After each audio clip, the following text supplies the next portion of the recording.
Gênesis capítulo 38. Nessa época, Judá saiu de casa e passou a viver na casa de um homem de Adulão, chamado Hira. Ali Judá conheceu a filha do cananeu Sua, casou-se e teve relações com ela. Ela engravidou e deu à luz um filho, e o pai o chamou de Engravidou de novo e deu à luz um filho, e deu-lhe o nome de Onã. Ela deu à luz ainda um terceiro filho, e chamou-o de Selá, quando morava em Quezibe. Quando o filho mais velho, cresceu, Judá arranjou um casamento para ele com uma mulher chamada Tamar. O filho mais velho de Judá, porém, levava uma vida perversa aos olhos do Senhor, e o Senhor mesmo o fez morrer. Então Judá disse a Onã, irmão de case-se com a mulher do seu irmão e cumpra as suas obrigações de cunhado, para que o seu irmão tenha descendentes por seu intermédio. Onã, porém, não queria ter filhos que não tivessem o seu nome. Por isso, todas as vezes que se deitava com Tamar, deixava cair o líquido seminal no chão. Ele fazia isso para evitar que seu irmão tivesse descendentes. O Senhor reprovou essa atitude e por isso também o fez morrer. Então disse Judá a Tamar, sua nora: vá para a casa de seus pais e permaneça viúva até que Selá, meu filho, cresça. A intenção de Judá era evitar que acontecesse com o filho mais moço o mesmo que havia ocorrido com os dois irmãos dele. Então Tamar voltou para a casa dos pais dela. Passou o tempo e a filha de Sua, mulher de Judá, morreu. Depois que terminou o tempo costumeiro de luto, Judá foi ver os tosqueadores de seu rebanho em Tímna, com o seu amigo Hira, o Adulamita. Alguém contou a Tamar: o seu sogro está indo a Tímna para tosquear as ovelhas. Então ela trocou as roupas de sua viuvez, cobriu-se com um véu, se disfarçou e ficou sentada à beira da estrada de Tímna, próximo da entrada da cidade de Enaim. Tamar fez isso porque viu que Selá já era homem, e nem ele nem seu pai falavam em casamento. Quando Judá a viu, pensou que fosse uma prostituta, porque ela estava com o rosto coberto pelo véu. Então Judá se dirigiu a ela e disse-lhe: vem, deita comigo. Ele não sabia que era a sua nora. Ela perguntou: quanto você me pagará para deitar-me com você? Ele respondeu: mandarei a você um cabrito do meu rebanho. E ela perguntou: que garantia me dá de que mandará um pagamento? Judá disse: bem, o que você quer como garantia? Quero o seu selo de identificação com um cordão e o cajado que você está segurando, respondeu ela. Ele deu a ela essas coisas e teve relações com ela, e Tamar ficou grávida. Depois disso, Tamar tirou o véu e voltou a vestir as roupas de viúva. Judá encarregou seu amigo Adulamita de entregar o cabrito prometido àquela mulher, a fim de reaver as coisas que tinha deixado com ela como garantia. Mas ele não a encontrou. Então perguntou aos homens daquele lugar: onde posso encontrar aquela prostituta que costumava ficar à beira do caminho de Enaim? Eles responderam: nunca vimos nenhuma prostituta ali. Voltando para Tímna, Hira disse a Judá: não a encontrei. Além do mais, os homens daquele lugar disseram que nunca viram uma prostituta ali. Judá respondeu: que ela fique com as minhas coisas. Dessa forma, ninguém vai zombar de nós. Afinal, mandei a ela este cabritinho, mas você não a encontrou. Cerca de 3 meses mais tarde, disseram a Judá: Tamar, sua nora, agiu como prostituta, pois está grávida. Judá disse: tragam-na para fora para que seja queimada. Quando a tiraram, ela mandou dizer ao sogro: estou grávida do homem que é dono dessas coisas. E acrescentou: veja se o Senhor reconhece de quem é este selo, este cordão e este cajado. Judá reconheceu-os e disse: ela é mais correta do que eu, pois eu não a dei ao meu filho Selá. E nunca mais voltou a ter relações com ela. Quando chegou a época de dar à luz, havia gêmeos em seu ventre.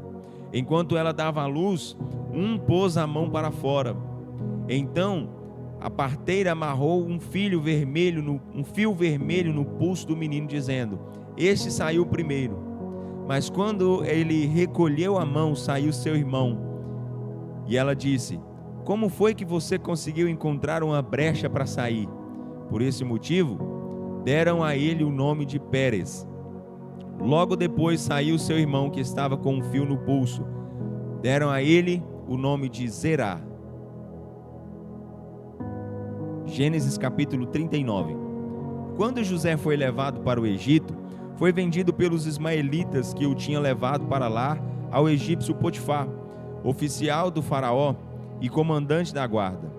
O Senhor estava com José e o abençoava em tudo o que fazia.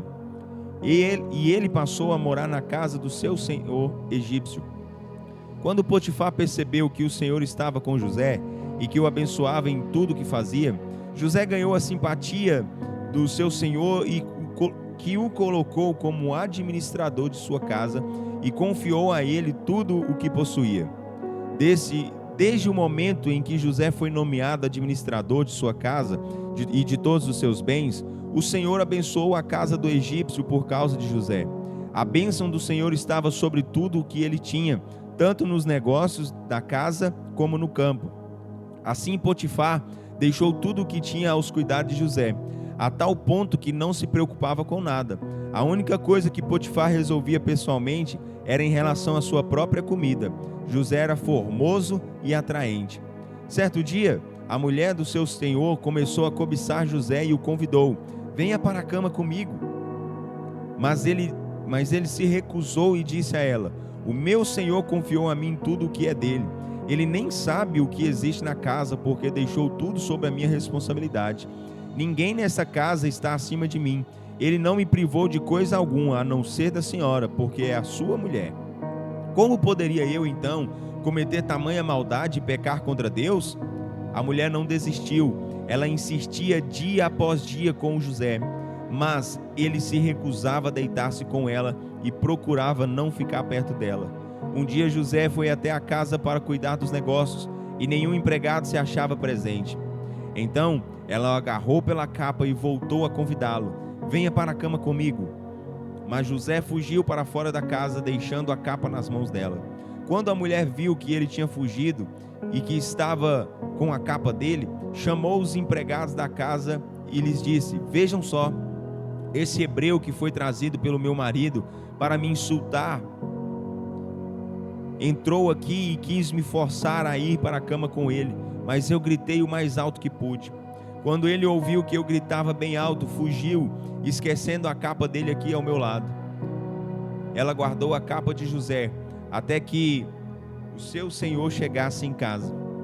Então contou ao marido a mesma história. Disse ela: esse escravo hebreu que você trouxe se aproximou de mim para me insultar.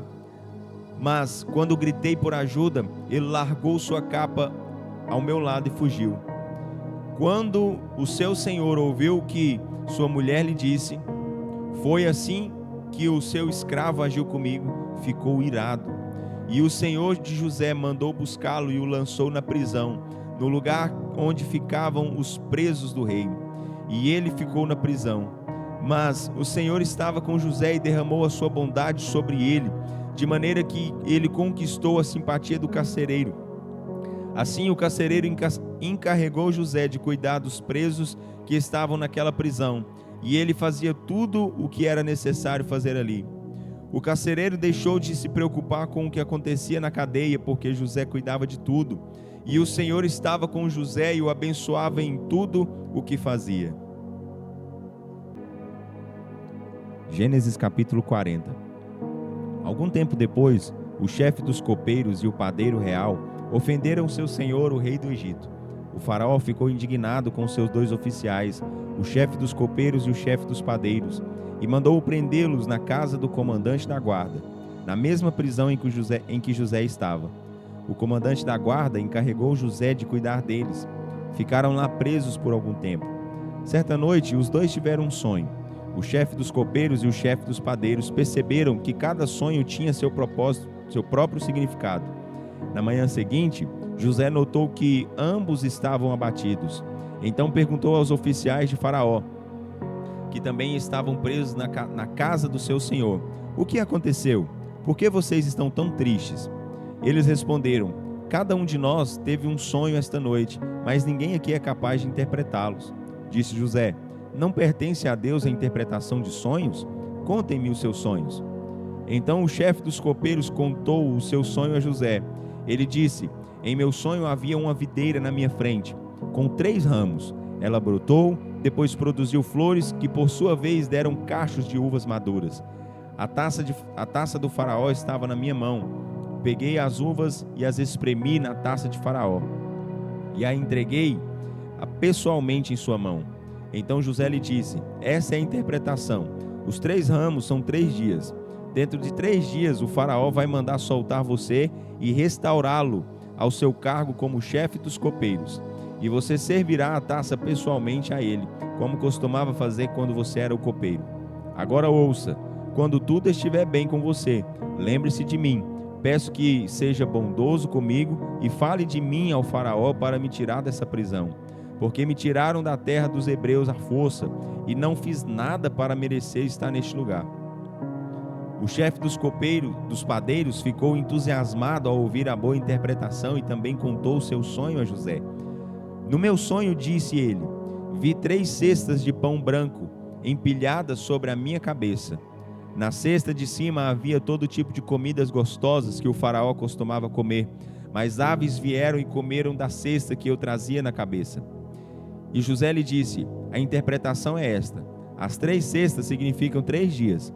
Dentro de 3 dias, o faraó vai mandar cortar a sua cabeça e pendurar você num poste, e as aves vão comer a sua carne. 3 dias depois, era o aniversário do faraó. Ele deu um grande banquete a todos os oficiais e a todo o pessoal do seu serviço do palácio. No meio da festa, ele mandou soltar o chefe dos copeiros e o chefe dos padeiros e mandou que viessem ao banquete.